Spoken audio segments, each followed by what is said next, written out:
ज्यादा बंदे होंदे ना कमेंट करेंदे भी यार ये कूड़ है ये झूठ है ए कोई कूड़ का नहीं इवन भाई हुन तुसा ते असल है ना तुसा खुद गिद्दियन असा कोई कूड़ का नहीं मरने खड़े असा हां कोई तुसा आप दा काम करेंदे पे वे जी आप दा काम करने खड़े। अस्सलाम वालेकुम जी जितने भी भरा मैनू सपोर्ट कर रहे ने उन्हां सारियां दा शुक्रगुजार हां ते अज मैं एक नवी वीडियो लैके अपने भाइयों वास्ते आया।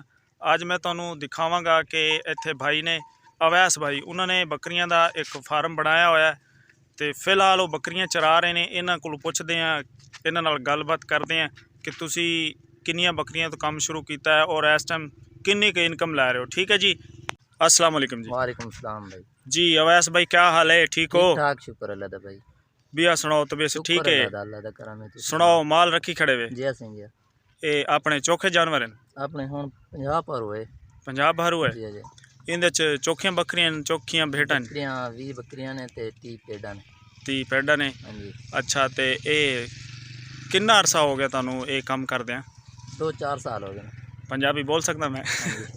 अच्छा 2-4 साल हो गए ने? हां जी। किन्नियां बकरियां तुसीं लईयां सी कि जेड़ा तुसीं बकरियां लिया सी तो 4 बकरियां लिया सी। 4 बकरियां 20 बकरियां हो गए ने। अच्छा 5-6 बकरियां पेडां होने मतलब कि 5 भेड़ां सी 4 बकरियां तो काम शुरू किया है। हाँ जी। ते इस टाइम तुहाडे कोल 50 जानवर हो गए? जी। ठीक है, भेड़ां ते बकरियां? ठीक है। ते एक काम किवें सौखा है औखा है? बड़ा सौखा, चरावन वास्ते सौखा है, सौखा काम है, बेचण वास्ते बड़ा अहम काम है। 20 बकरियां जरे ना उन्हां चों कम से कम 6-7 लाख आवेंदे 6 महीना दा। 6-7 लाख? हाँ छड़ा बकरां दा। बकरियां हाँ उन्हां पट्ठां जरे ना ओ खड़ा गिने बकर जरे ना बेच दिंदे। मतलब कि 6-7 लाख दे तुसां जेड़े उन्हां दे बकरे न ओ पाल ते बेच देवे? जी। ते ए 6 महीने बाद या साल बाद कुर्बानी? 6 महीने बाद। 6 महीने बाद। जी। अच्छा ते ये तुसां दसो कि इन्हां को जेड़ी खुराक डेली दी है तुहाडी क्या रूटीन है? असां कोई ना को खुराक शुराक नहीं खवेने, असां सिर्फ इन्हां को चरने चरा ते शाम को घर मतलब को घास शा पा गिदा ते गुजारा करवा दे। अब आखण दा मतलब ये जी कि तुहाडा खुराक दा कोई खर्चा नहीं वे फ्री प्लेने पे वे फ्री।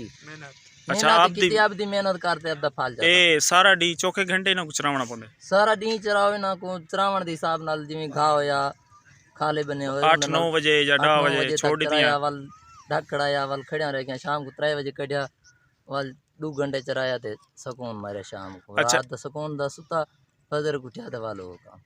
मैं तुहाडे कोल ये पुछदा पिया कि जेड़ा कोई नवा बंदा काम शुरू करना चाहे उनदे किते ये काम सही है करन वाला होवे या घाटे वाला? घाटा क्या नहीं दे भाई। अच्छा घाटा क्या नहीं घाटा ही नहीं। काम तो काम कितने तो काम शुरू करना चाहिए अगर कोई नवा बंदा शुरू साढ़े वाली कार शुरू करे तो वल कार गिने अब तो कुछ छोटे मोटे पारू गिने गिने बकरियां गिने आवे जा भेड़ां गिने आवे। अच्छा छोटे पर पारू गिने 3-4 ते उन्हां दी मेहनत करे ते उन्हां मेहनत जरे ना 6 महीने भेड़ां तो वैसे जल्दी व्याह बने नहीं ये ज्यादा इन्हां चों जेड़ा प्रॉफिट वाला अपना काम है ये भेड़ां हैं या बकरियां? भेड़ां जी। अच्छा बकरियां मेहनत गिनन थोड़ी है। अच्छा बकरियां दी चराई थोड़ी औखी है, भेड़ां दी जरे ना ओ सुखी है, उन्हां दा बड़ा पैसा है भेड़ां दा। सही है। इन्हां ते मतलब कि चरावन वाले बंदे किते कोई खर्चा क्या नहीं? कोई खर्चा क्या नहीं। ठीक है आपदी मेहनत है जी। ते बाकी ये 6 महीने बाद ब्याह पौंदे नहीं वे ना? जी 6 महीने बाद ब्याह। साल दू 5 महीने कड़े ने, भेड़ा 6 महीने कड़े। साल 2 दफा थी वेंदे? जी बच्चे 2 दफा बच्चे डेड़े नहीं? ठीक है। 6 महीने दा एक बच्चा चोखे तो विक वेंदे? 6 महीने दा विक वेंदे हिसाब किताब जिवें मोटा होया लिसा होंदे कोई मोटा होंदे अंदाजा कोई एक तुक्का होंदा ना बंदा जिवें 30,000 ताईं 30 तो उत्ते वेंदे एक बच्चा। हुण मेरे ले लेन 2 महीना दे उन्हां मैं वेचां 25,000 रुपए दे 2 महीने से। नस्ल ते भी फर्क है? नस्ल दे फर्क होंदे। सही है। ते तुसां तकरीबन हुण तक ई बकरियां चों क्या कमाए कोई दस सकदे वे? बड़े कमाएन भाई। सही है जी। मतलब के अच्छा खासा गुजारा चलदा पे? बड़ा अच्छा गुजारा थी। सही है। तुसां साडे आखण वाले जेड़े वेखण वाले वीडियो न उन्हां को क्या पैगाम देसो भी ये काम करना चाहिए या नहीं? घाटे वाला तो कहनी करना चाहिए, कोई घाटा नहीं दे विच कहनी। सही ज्यादा बंदे होंदे ना कमेंट करेंदे भी यार ये कूड़ है ये झूठ है। कोई कूड़ का नहीं इवन भाई हुन तुसा ते असल है ना तुसा खुद गिद्दियन असां कोई कूड़ का नहीं मरने खड़े असां कोई तुसा आप दा काम करेंदे पे वे? जी आप दा काम करने खड़े रिस्क दे विच खड़दे खड़े हैं ਅਸੀਂ। सही गल है। ए माशाल्लाह बकरियां ਤੁਹਾਡੇ ਸੋਹਣੀਆਂ ते नस्ल केड़ी होनी चाहिए जेड़ी ज्यादा आजकल जिंदी डिमांड है? देसी भेड़ां गिनो तो देसी गिनो, बकरियां गिनो तो पीली मक्खी चीना बकरियां गिनो। मक्खी चीनियां पीली। सही है।